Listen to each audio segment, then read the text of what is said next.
नमस्कार, मैं अमन सिंह आपका स्वागत करता हूं राष्ट्र नजरिया न्यूज में। हम इस समय मौजूद हैं रुद्रपुर नगर निगम में, जहां पर इस समय मुस्लिम समाज के जो युवा हैं वो आज महापौर विकास शर्मा के पास पहुंचे हैं और ईद की जो नमाज अदा करने के लिए उन्होंने मांग रखी है। क्या उनका कहना देख लेते हैं।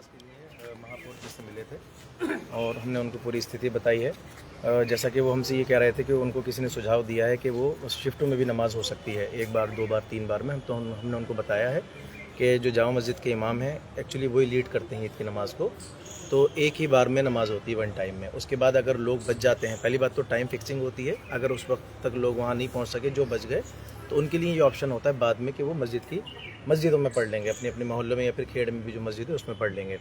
पहली चीज़ में नमाज होती है तो 15 से 20 हज़ार या फिर उससे प्लस लोग होंगे, तो एक बार में उतनी जगह में नहीं आ पाएंगे जितनी जगह भी वहाँ पे बची हुई है।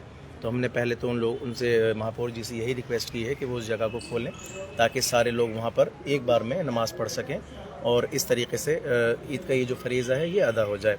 तो महापौर जी ने जो हमें आश्वासन दिया है, उन्होंने कहा है कि वो जो है ज़िला अधिकारी से बात करेंगे, प्रशासन से बात करेंगे। और दूसरी चीज़ ये है कि उन्होंने हमारे सामने विकल्प रखे हैं, ऑप्शन रखे हैं। उन्होंने उन्होंने हमसे बोला है कि हम पहले उसी की बात करेंगे, ईदगाह की जो हमारी खेड़े वाली मौजूदा ज़मीन है, पहले उसी की बात करेंगे। और अगर वहाँ का सिस्टम सेट नहीं बैठता है तो फिर उन्होंने अमृत के सामने जो कंपाउंड है इसके बारे में हमें बात की है कि यहाँ के बारे में भी बात करेंगे। दूसरा, मोदी मैदान के बारे में उन्होंने हमसे बात की है कि इतने सारे लोग एक जगह इन्हीं जगहों पे इकट्ठे हो सकते हैं, या तो उस कंपाउंड के सामने या फिर वहाँ पे मोदी मैदान वाले कंपाउंड में इकट्ठे हो सकते हैं। ये उन्होंने आश्वासन हमें दिया है और जल्दी ही इसकी कोई ना कोई तजवीज़ निकलेगी। और इंशाअल्लाह वल अज़ीज़ मुस्लिम समाज जिस तरीके से हर साल ईद की नमाज़ अदा करते हैं सामूहिक एक साथ इकट्ठे होकर, इस तरीके से नमाज़ अदा करेंगे। और हमें उम्मीद ये है इंशाअल्लाह कि हम जो है वहीं ईद की नमाज़ अदा करेंगे जहां हम पढ़ते हैं। बाकी जैसा भी वहां से फैसला आएगा, जो भी वो डिसीज़न लेंगे, ज़िलाधिकारी शासन बैठकर जो लोगों की जो मीटिंग होगी, जो भी फैसला निकल के आएगा उस फैसले पर इंशाअल्लाह वल अज़ीज़ अमल किया जाएगा। अब निगम की 8 एकड़ ज़मीन जो है वो अतिक्रमण करा ली गई। एक बात मेयर साहब ने ये भी कही कि अगर हम नमाज के लिए ज़मीन दे देते हैं तो कल को हिंदू संगठन कहेंगे कि हमें हनुमान चालीसा की दीजिए, तो ये एक परिपाटी नहीं पड़ जाएगी। देखिए, महापौर जी ने ये कहा है, बिल्कुल हम लोगों ने सुना भी है। लेकिन जो ईद की नमाज का मसला है, जैसा कि हमने बताया भी कि 1 साल में सिर्फ 2 बार हमें जाना होता है। उसमें अगर हम मैक्सिमम टाइम की बात करें तो लगभग 1.5 घंटा होता है। 1.5 घंटे के बाद उस जगह पे हमारा कोई काम नहीं होता है पूरे साल। उस टाइम के अलावा एक वो ईद के टाइम और 2 महीने 10 दिन के बाद बकरा ईद के टाइम, 1.5 घंटे के अलावा उसके अलावा हमारा कोई काम वहाँ पे नहीं होता है कि वहाँ पे हम जाके बैठें या फिर नमाज़ पढ़ें। ऐसा कुछ भी नहीं है। हम अपनी अपनी मस्जिदों में नमाज़ पढ़ते हैं, लेकिन क्योंकि ईदगाह में ईद की नमाज़ ईदगाह में ही होती है, इसलिए हमने बार बार जो इसकी रिक्वेस्ट कर रहे हैं, फिर बार बार जो महापौर जी से हम मिल रहे हैं, वो इसी वजह से मिल रहे हैं। शिफ्टों में नमाज नहीं हो सकती। शिफ्टों में नहीं होगी नमाज। ठीक है, तो क्या भरोसा दिलाया उन्होंने? कहा कि हम बात करेंगे। आश्वासन दिया है कि वो बात करेंगे, प्रशासन से बात करेंगे और बेहतरीन तजवीज़ निकाल के देंगे। कहीं ना कहीं इंशाल्लाह करेंगे नमाज का इंतज़ाम। क्या कहेंगे, आप भी साथ में थे और क्या अब तक क्या बात था? ये जो मौलाना समीर साहब ने बताया यही बात हुई है। और मेयर साहब ने बिल्कुल ये कहा है कि देखो, ये नमाज तो सामूहिक ही अदा होगी, इसके लिए आप बिल्कुल निश्चिंत रहिए, कोई ना कोई इंतज़ाम करके दिया जाएगा। अगर ईदगाह में कोई तजवीज़ निकलेगी तो वहाँ होगा, अगर नहीं होगा तो इसके लिए विकल्प मेयर साहब ने हमें दिए हैं कि ये अमृत हॉस्पिटल के सामने या मोदी मैदान, तो इन जगहों में से कोई ना कोई एक जगह मिलेगी जिसमें हम नमाज अदा करेंगे सारे लोग मिलकर। कुछ मुस्लिम यूथ भी साथ में हैं जो कि यहाँ पर पहुँचे हैं मेयर विकास शर्मा के पास में। देख सकते हैं तमाम जो लोग हैं निगम, अब तक जो प्रयास हो रहे थे वो पीछे से कहेंगे तो समाज के बुजुर्ग कर रहे थे, लेकिन यूथ आ गया है इसके लिए। देखिए, आज हम अपने मेयर विकास शर्मा जी से मिले। काफ़ी अच्छे आदमी है, व्यक्तित्व काफ़ी अच्छा, नेचर काफ़ी अच्छा है भैया का। और भैया ने हमें विश्वास दिलाया है आज कि हम कोई ना कोई रास्ता निकालेंगे। जिलाधिकारी जी के साथ बैठ के इनकी मीटिंग होगी, जो भी रास्ता निकलेगा उसके लिए आपने हमें भैया ने सुझाव दिया कि जैसे कि 2 जगह हमें बताई हैं कि ये ब्लॉक की जगह अमृत हॉस्पिटल के सामने, बाकी एक मोदी मैदान। भैया ने भरोसा दिलाया कि ईद की नमाज सामूहिक ही होगी, कोई ना कोई रास्ता जरूर निकलेगा इसका। जावेद जी, एक भरोसा जो दिलाया गया है नियम ही लेंगे, जैसा कि मेयर ने कहा, क्योंकि नगर निगम तो कस्टोडियन है, क्या मानते हैं? नहीं, ठीक है। हम लोग आए थे मेयर साहब के पास मिलने के लिए, हमने अपनी बात रखी है, तो उन्होंने बोला कि भाई डीएम साहब मालिक हैं शहर के, हम लोग कस्टोडियन है कि भाई वो अगर आदेश करेंगे तो 2-3 ऑप्शन दिए हैं उन्होंने। कि ईद की नमाज यहाँ पर अदा हो सकती है और हम लोग जाके मीटिंग करेंगे, हम डीएम साहब से बात करेंगे। हमने ये भी बोला कि अगर आपको लगता है कि हम लोग वहाँ चले जाएँ कि डीएम साहब से मिलने और इस बारे में हम मुलाकात करें, तो मेयर साहब ने बोला है कि भाई हम उस बारे में हम बात कर लेंगे और हम आपको उसका बता देंगे। तो उम्मीद है मुलाकात बहुत अच्छी हुई है और उम्मीद करते हैं विकास शर्मा जी मेयर साहब बड़े भाई हैं और उन्होंने रुद्रपुर विकास बहुत कर रहे हैं। और उन्होंने एक बात और बोली कि भाई सबका साथ सबका विकास, तो हम इस चीज़ को उम्मीद करते हैं कि भाई वो सभी धर्मों को एक साथ लेके चलेंगे और उनसे उम्मीद रखी जाएगी कि हमें ईद की नमाज़ पढ़ने के लिए हमें उचित जगह दी जाए। तो देख सकते हैं तमाम जो मुस्लिम जो युवा हैं वो आज महापौर विकास शर्मा के पास पहुंचे थे और जो जिस तरह से कुछ समय के बाद ही निगम में जो नमाज अदा होनी है, नमाज अदा होने के बाद फिर उसकी कहीं ना कहीं परमिशन की मांग करने के लिए क्या उनको जगह देने के लिए आज निगम पहुंचे थे, तो उनसे वार्ता हुई है। वहीं विकास शर्मा जी भी है, उनसे भी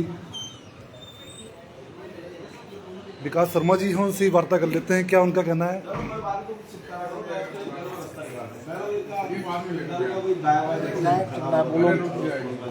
मेरे साहब ठीक है, तमाम लोगों ने मुलाकात की है मुस्लिम समाज के और कहीं ना कहीं अनुमति मांगी है नमाज पढ़ने के लिए। क्या कुछ भरोसा आपने दिया है, क्या कुछ उम्मीद है?